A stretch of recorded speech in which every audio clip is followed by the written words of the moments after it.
अब अगर आप कुमार विश्वास, स्वाति मालीवाल और राघव चड्ढा की कहानियों को एक साथ जोड़कर देखें तो क्या आपको एक पैटर्न नजर नहीं आता? ऐसा लगता है कि जो भी नेता अपने कद से बड़ा होने लगता है या फिर अपनी अलग पहचान बनाने की कोशिश करता है, उसे धीरे धीरे किनारे लगा दिया जाता है। क्या आम आदमी पार्टी अपने ही बनाए नायकों की चमक से डरने लगी है? यह सवाल इसलिए क्योंकि 12 साल पहले बनी इस पार्टी के सभी संस्थापक सदस्य पार्टी से निकाल दिए गए हैं या निकल गए हैं, सिवाय अरविंद केजरीवाल के, जो कि आम आदमी पार्टी की पहचान है। इस पूरी कहानी की जड़ों को समझने के लिए हमें थोड़ा और पीछे जाना होगा। बीजेपी प्रवक्ता शाजिया इल्मी को जानते हैं ना आप लोग?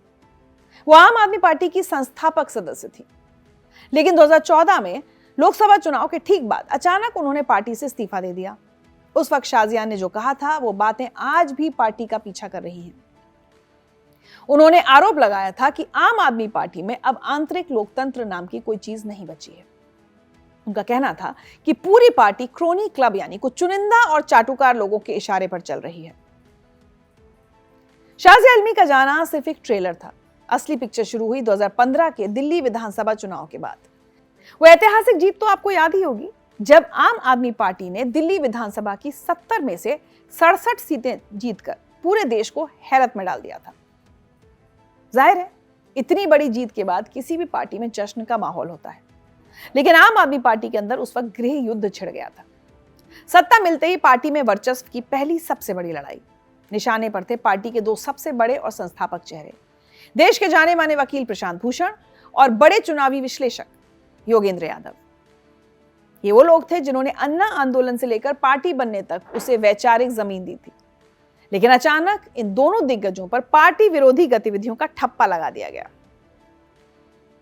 लेकिन अगर हम गहराई में जाएं तो असल कहानी कुछ और ही थी। ये दोनों नेता सत्ता या पद नहीं मांग रहे थे, बल्कि पार्टी के अंदर उस स्वराज की मांग कर रहे थे जिसका वादा करके पार्टी बनी थी।